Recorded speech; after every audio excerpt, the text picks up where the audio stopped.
Hey everyone, it's Mig. So I'm gonna talk to you guys about a important topic that usually I get asked a lot of times.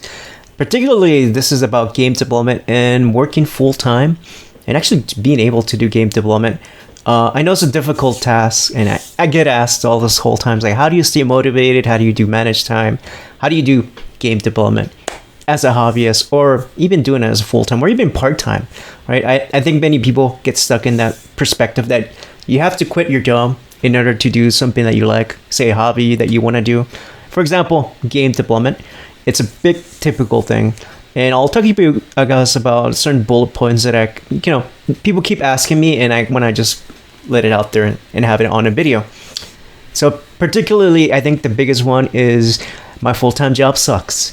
And I know I have a lot of people ask me and say, "Hey, I know you have a nice, remote full time, but I have a really stressful job." And I would say the first thing to do is probably start looking for other positions you may like that are more easier to manage. I know it's easier said than done. I think the job market right now is kind of difficult for everybody. I think the idea is to get skills in what you want. Say maybe it could be something related to game development, could be maybe coding, it could be art, or sort of that perspective. Could be QAing, could be that sort of perspective that you might want to look for. And really, the idea is having something that you can relax in, and then after that, do something that you enjoy as well.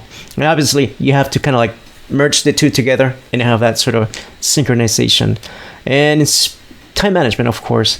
Time management, I know after work, it's really difficult to find time to do anything such as game development. So I would say in the beginning, when you're first starting off, do at least 15 minutes, 10 minutes if you want of game development. I know people have mentioned is like, that's not enough time. I know it's not, but it's really at the first try, you want to try to do something really small. Say just opening the Unity or whatever good game engine you're using, and maybe do a little bit of art or maybe a little bit of design, and then kind of like slowly kind of grinding in there as you start developing your skills. Even if you just open the engine or whatever art you want to do, just look at the screen and just stay there. And the idea is so you can get into a habit. The habit's going to be more of getting you into that momentum where you can slowly start getting into it, and you kind of start getting ideas. You get into a habit. Your brain is really capable of doing a lot of things. And really, that's how I started it. I started first doing maybe 15 minutes a day of maybe art. I was terrible at it, but I quickly started learning. I started getting into the motion. And when a brain is busy and in motion, then it starts developing habits. And trust me, creativity just comes in randomly. So I think that's really the biggest reason for time management. If you can, do as little as you can and max as you can, and then you slowly start progressing. You've seen 15 minutes, then 30 minutes, then maybe up to 3 hours of doing game development and doing actually stuff that gets done. Really, that's really the idea you want to get into. Of course, the next thing is mindset and motivation. People always ask about motivation. That's probably the biggest one that I get asked about. And it's probably the biggest one I always see is just motivation. How do I stay motivated? And I think for me, it's more on aspect of doing something you love doing. I know I've been doing game development for quite a while now. It's already been 8 years almost. There's not a day I can say, oh, I'm bored of doing game development. No, I can't say that. There's just so much I want to learn on game development. There's 3D, there's doing rigging, there's doing coding, there's so much shaders, stuff I haven't done either, that it doesn't get bored to me. So for me, it's more of a love passion that I have for game development. And really, that's kind of like what you need to learn is, or I would say just feel. For example, if you're doing coding or if you're doing something you may not like, maybe it's try to switch it up, do something you might like art or whatever it may be, right? A design, that sort of aspect. Switch things around, try to do different things. There's parts of game development you might not like, but obviously try to enjoy it and try to understand it in that sort of aspect. It's more on the mindset that you want to keep also more of an optimistic, not a positive, of course, but optimistic.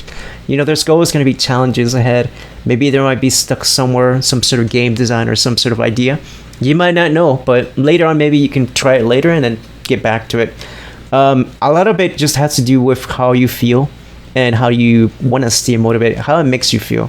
If it's too stressful, maybe it's not really for you, and it's fine, right? Maybe you're much better doing it at music. nothing wrong with that. We need obviously lots of music composers, lots of sound effects, that sort of thing. So find what you love, find what you like. It doesn't have to be everything, or if it is everything, enjoy the whole process. It could be marketing, it could be doing audio, it could be doing whatever it may be. I mean, in my case, I like doing all the aspects. I kind of like doing the music and that sort of thing. I just really like learning anything about game development. You have to feel that passion, right? Next thing, of course, is project and scope. Keep in focus. I think obviously at the beginning you want to have a small scope. Try to see if you can finish certain games slowly as you start progressing. Don't keep your scopes too big. I know a lot of people want to make their main game, right? Like it could be, I don't know, like something on Steam. It could be some passion project that you want to make. I think that's fine. Obviously, if you can, create templates. So one tip that I always tell every new game developer is create a template. So make something simple. Let's say if you want to make the character walk, don't just kind of rewrite the code. Just create like a nice template. Even do it for a game jam or something. Keep that in there, and you can just kind of copy and paste it, and you can refine it, or you can just modify it as you go. So say maybe for your gaming, you want the player to run a certain way, you hold shift or run or whatever it may be.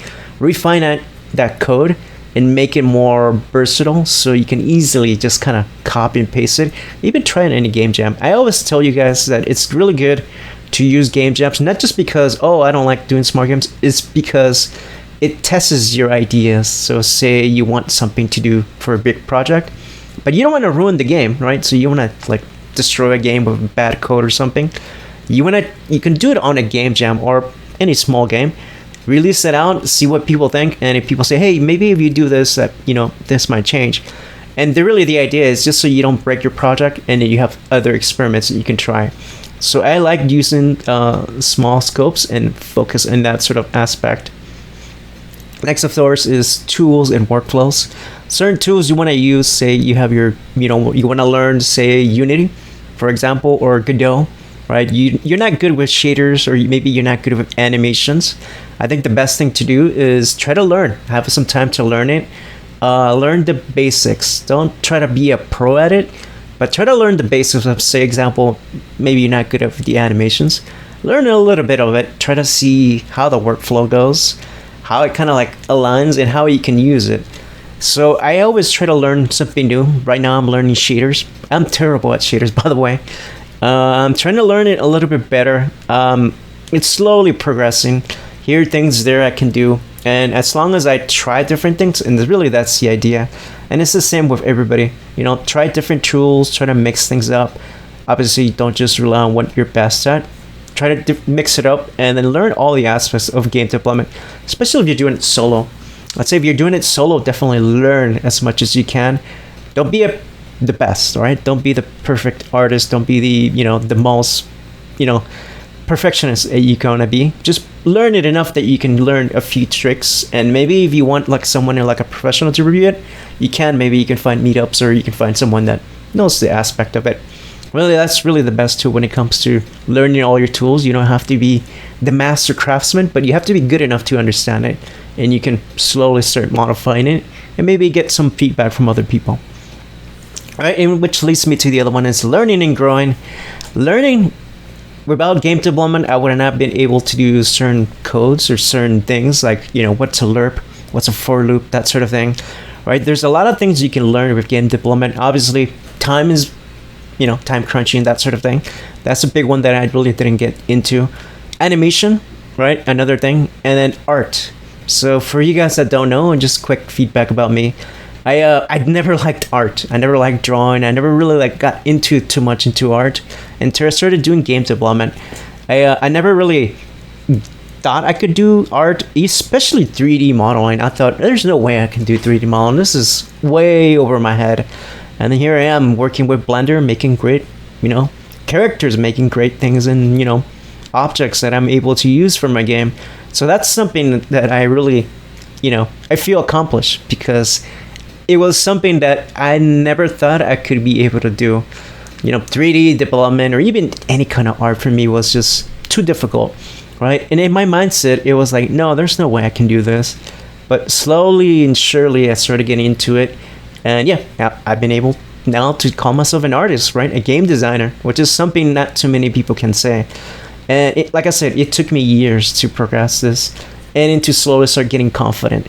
Really, that's the key, confidence too as well, right? And of course, the long-term benefits. Let's say you don't have a job you might like, that's full-time. You can learn from this process and maybe apply for a position you might like, say coding, right? It could be animation, could be rigging, any sort of like perspective job that you want to do. Could be, solo developer, right? That could be that sort of thing, right? You can be better at marketing. That could be something you may like. Or maybe, you realize, oh, you're a really good musician. You can compose certain music. That sort of thing is really the best thing about game development. And it's an aspect that I like doing, and it's what keeps me motivated. Because I'm slowly learning, and obviously doing YouTube, Twitch, live streaming also wasn't something I thought about doing. I'm live streaming. I always thought, there's no way I'm gonna do that YouTube stuff. Nah, that's only for conceited people or something like that. But here I am. I'm doing this YouTube stuff, and never in my wildest dreams I would have thought, oh, I'm gonna try to become influencer or motivate people. It just wasn't something I thought of doing. But yeah, I'm doing it now. So you never know. Exactly, you never know what you may like and you might enjoy. But the key process is always have that mindset of done is better than perfect, right? Right? When your timing is limited, progress matters more than polish. You have to keep building, even if it's like 10 minutes at a time. It slowly starts adding up, right? 10 minutes can turn into 20, 30 each day. I know everybody wants to finish right away, but just 10 minutes of your day makes a big improvement. It's better than doing nothing. And then you start seeing that you slowly start progressing. Instead of going 10 minutes, you might start doing 20, 30, right? Or you might have slow days. You might have days, I don't feel like doing game development, and that's absolutely fine. There's no pressure. There's not a race. It's a process that you need to understand, learn from, and really enjoy it. Have fun doing game development. And I think those are my topics for sure. This is how I felt about game development. I don't think there's ever a dull day when I'm doing game development. It's especially live streaming. It's always fun. I have to admit, doing live streaming and doing YouTube, I don't think I ever had so much fun doing something. And especially me being an introvert and an influencer, nah, never thought in my wildest dream. But yeah, I'm doing speeches, I'm doing certain things, and trying to get people motivated. It's something I never expected. And hopefully you guys feel the same way about game development. And yeah, and you guys have any questions, let me know. Yeah, we'll start progressing. And yeah, make sure you like this video and see what you like. If you have any questions, let me know. That's all I have. Thank you. Bye.